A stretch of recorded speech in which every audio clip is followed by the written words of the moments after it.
Bonjour et bienvenue dans cette formation pour les tableaux de bord des départements de TI qui va permettre d'afficher l'état de service des différents systèmes informatiques ou physiques à travers l'affichage numérique ou votre intranet. Le tout depuis la plateforme d'AInMedia pour faire de la gestion d'affichage numérique. Nous avons directement un aperçu de nos écrans devant nous qui va nous permettre de voir un petit peu de quoi il s'agit plus concrètement.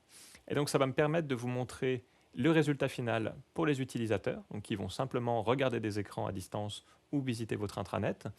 Et on verra ensuite la partie administration, comment est-ce qu'on fait pour gérer les systèmes, comment est-ce qu'on fait pour déclarer des incidents.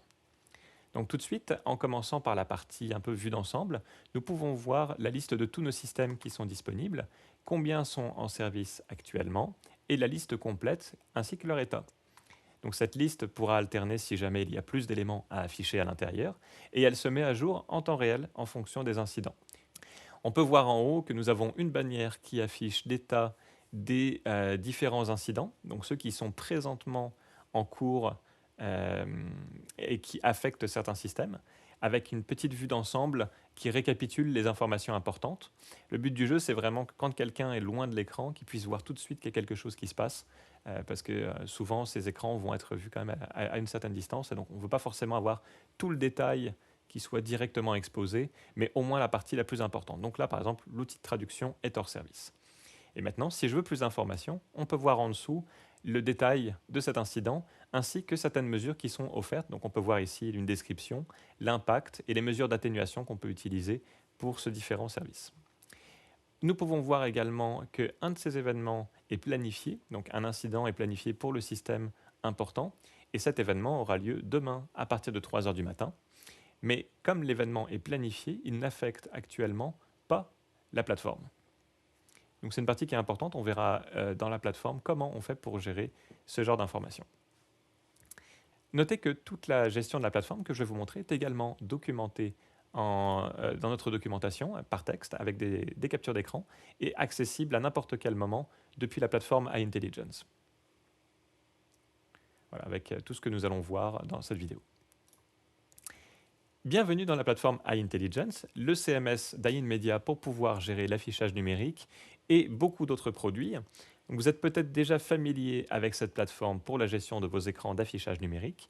Nous allons voir aujourd'hui comment, depuis cette même plateforme, nous pouvons gérer notre application de tableau de bord pour l'infrastructure des départements TI. Depuis la plateforme, vous avez toujours ce qu'on appelle un espace de travail qui est actif. Et donc, en l'occurrence, quand je me connecte, je suis sur mon espace d'affichage, affichage numérique. Je peux, en cliquant sur ce bouton en haut à gauche, modifier l'espace de travail et aller sur la partie infrastructure, qui est la partie qui nous intéresse aujourd'hui.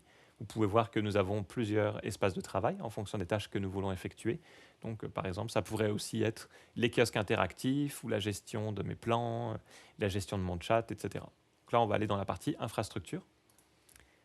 Et une fois dans la partie infrastructure, nous arrivons sur le tableau de bord, qui va montrer un récapitulatif de tous les systèmes dont nous disposons, combien d'incidents sont déjà arrivés, ainsi que l'activité plus récente. Donc l'activité récente, c'est tout ce qui est en ce moment en cours, donc les différents systèmes, comment est-ce qu'ils sont affectés, la liste des incidents. Et nous pouvons voir ici également les éléments qui sont planifiés dans le futur. Donc là, par exemple, cet élément qui va avoir lieu à 3 heures du matin, demain matin. Le tableau de bord permet également d'avoir des raccourcis vers différentes actions utiles, par exemple de pouvoir déclarer un nouvel incident, de pouvoir planifier une maintenance, de pouvoir voir la liste de tous les incidents.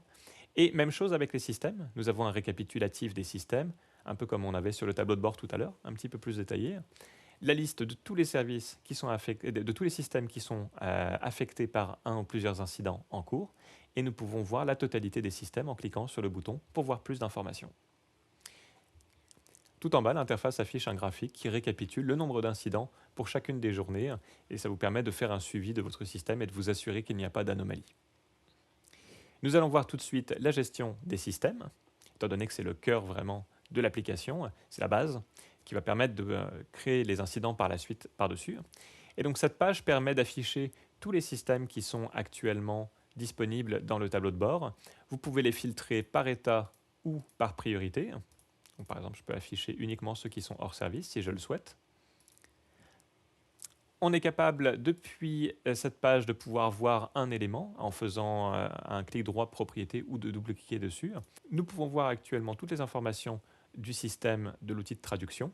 Donc on peut voir son nom directement ici dans l'interface. Son statut actuel, il est hors service car il y a une panne.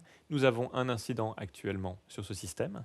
Et si on regarde tous les paramètres qui sont disponibles, donc on est capable d'aller spécifier toutes les informations qui sont pertinentes pour un département informatique pour faire de la gestion pour ce système. Donc tout d'abord, le propriétaire permet d'identifier l'établissement qui gère le système. Donc dans le cadre d'un CIUS, par exemple, ce serait le CIUS lui-même. Même s'il s'agit de plusieurs hôpitaux, le département est centralisé, donc c'est lui qui va gérer les différents systèmes informatiques. C'est pour ça qu'on dit que c'est le propriétaire. On peut spécifier la priorité par défaut des incidents pour ce service. Donc en l'occurrence, l'outil de traduction, on a considéré que la priorité était critique. Alors c'est probablement excessif. En vrai, un outil de traduction, ça devrait être en priorité normale. La date de mise en service qui permet de faire des statistiques pour savoir le pourcentage de fonctionnement du système. Et en dessous, on peut spécifier tous les établissements qui utilisent ce système. Donc en l'occurrence, on pourrait spécifier que la place du Nord-Est, Place Intelligence et Southwest Mall utilisent ce système. Comme ça va permettre de personnaliser l'interface du tableau de bord et chaque établissement va recevoir sa propre version de ce tableau de bord. Et même chaque tableau de bord pourrait être personnalisé avec leur propre couleur, leur propre logo, comme on peut voir ici, et même d'avoir un titre différent si on avait envie, de ne pas avoir de bannière. Enfin voilà, on peut personnaliser plein de choses dans le tableau de bord tel qu'il s'affiche. Et donc, ça va permettre la liste des sites qui utilisent le système de personnaliser quel système doit apparaître dans quel établissement. Donc, très pratique si vous gérez typiquement un CIUS avec plusieurs établissements hospitaliers. Chaque système peut donc avoir des informations pour les utilisateurs finaux, donc typiquement l'URL pour accéder au système si applicable, une description s'il y en a besoin. C'est très pratique pour faire de la formation, car il vous suffit de présenter l'interface à quelqu'un de nouveau et ça va lui permettre de découvrir le nom, la description, l'utilisation, où est-ce qu'il peut trouver toutes les différentes plateformes. Vous pouvez personnaliser en ajoutant un logo ou une icône.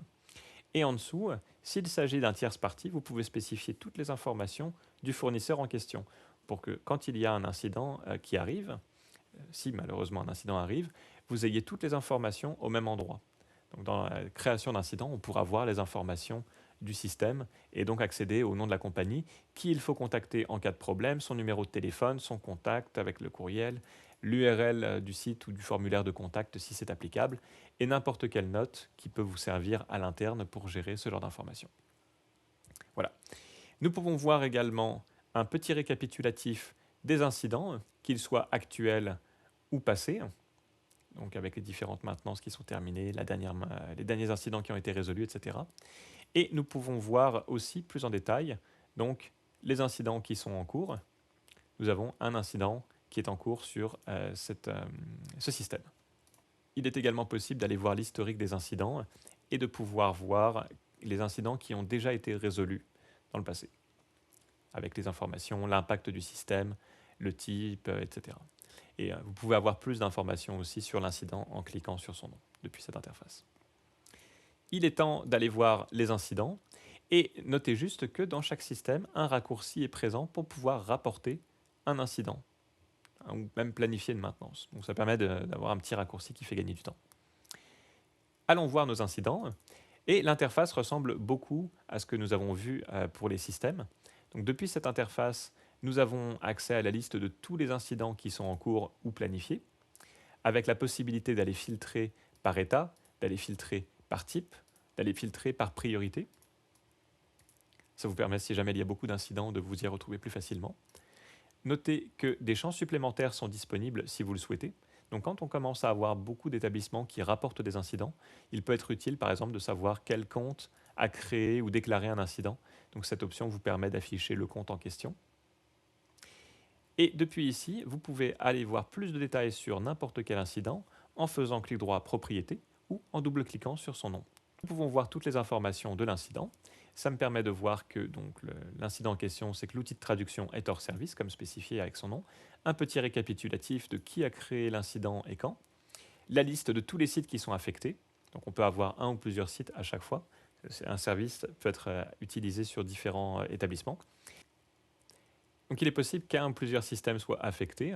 Par exemple, dans le cadre d'une panne de réseau ou de système, on pourrait avoir plusieurs systèmes qui sont touchés. Et donc il est possible d'aller sélectionner aussi un nouveau système en plus, et puis le système informatique AB. Donc on peut avoir plusieurs éléments qui sont affectés. Ensuite, nous avons l'état actuel de l'incident. Donc là, par exemple, l'incident est en cours de résolution. On peut même voir que quelqu'un est déjà en train de s'en occuper. Donc on a toujours des petites infobules pour spécifier plus d'informations sur un champ. Et vous pouvez voir que par défaut, un incident a le statut de nouveau et dès que quelqu'un le prend en charge, il passe à en cours de résolution. Donc nous avons la priorité à laquelle il faut régler le problème, le type d'incident, donc en l'occurrence il s'agit d'une panne complète. Et d'ailleurs on peut voir que l'impact a été déclaré de 100%, ça veut dire que le système n'est pas du tout disponible. Par contre, on pourrait spécifier dans le cadre d'une maintenance que le système est affecté à seulement 30% par exemple, ou 50, ou même 0. Parfois, on va faire une maintenance qui n'affecte pas le système, en théorie. Donc c'est possible de le spécifier à travers cette interface. Et il est également possible de spécifier l'heure de début et de fin de l'incident. Donc quand quelqu'un déclare un incident, même s'il est déjà passé, on veut vouloir spécifier la date à laquelle l'incident a commencé, pas la date à laquelle on est en train de l'ajouter dans la plateforme. Et donc là, par exemple, je vais pouvoir spécifier que mon incident a commencé à 12h45 et qu'il va terminer, on estime qu'il va terminer à 15h45, pour une durée totale de 3 heures. Donc depuis ici, on pourrait vérifier que la durée qui est prévue pour notre incident est correcte. C'est déjà arrivé que quelqu'un planifie un incident de plus que 24 heures, et donc ça permet de le vérifier tout de suite depuis ici. Il est également possible, si c'est une maintenance par exemple qui est planifiée à l'avance, d'indiquer quand est-ce qu'on veut afficher l'incident sur les écrans. Donc ça permet de garder l'affichage le plus propre possible.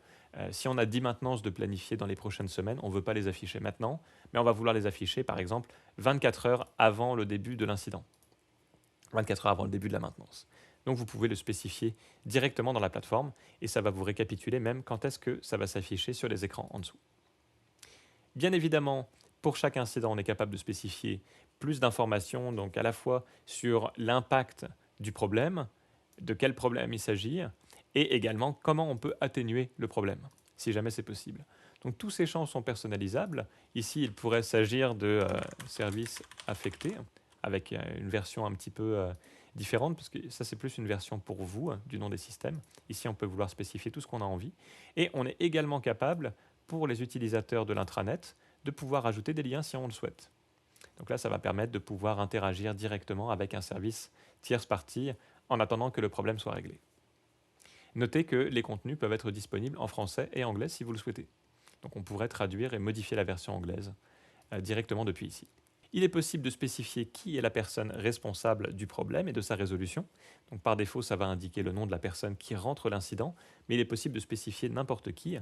Et si le système était intégré avec le système de tickets d'un établissement, le ticket s'afficherait à la place pour pouvoir assigner quelqu'un via le système de tickets.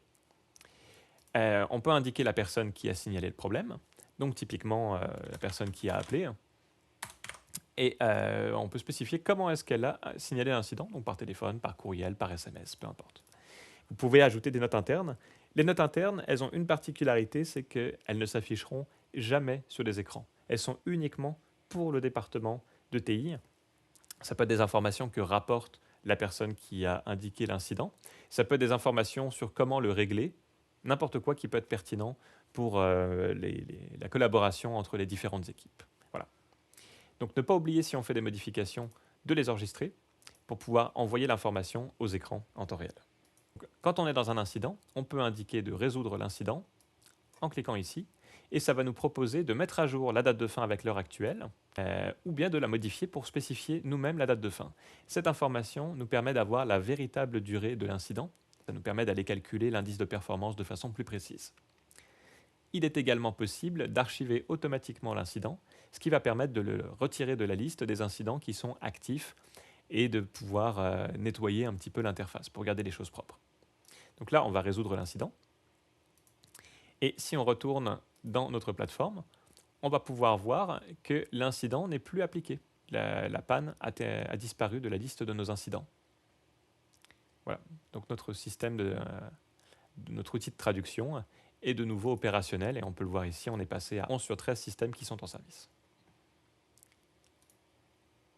Si on retourne depuis notre plateforme, on est capable, pour les incidents ou pour les systèmes, d'accéder à n'importe quel élément qui a été précédemment archivé en faisant Option, élément archivé.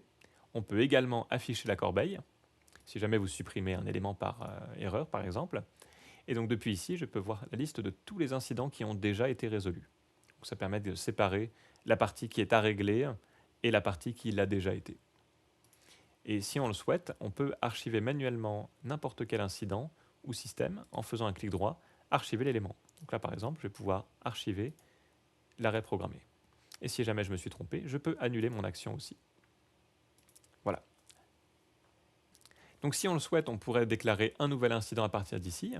On pourrait même également planifier une maintenance directement depuis cette interface et créer à partir de 0 donc, notre nouvel incident. Donc les champs sont exactement les mêmes que ceux que nous avons vus auparavant. Voilà. Voilà, j'espère que cette formation aura été utile, qu'elle vous aura expliqué vraiment tout le fonctionnement de cette partie gestion de l'infrastructure et tableau de bord TI, qui vous permettra d'afficher le statut de vos systèmes en temps réel et de pouvoir le gérer pour un ou plusieurs établissements. Merci et bonne journée.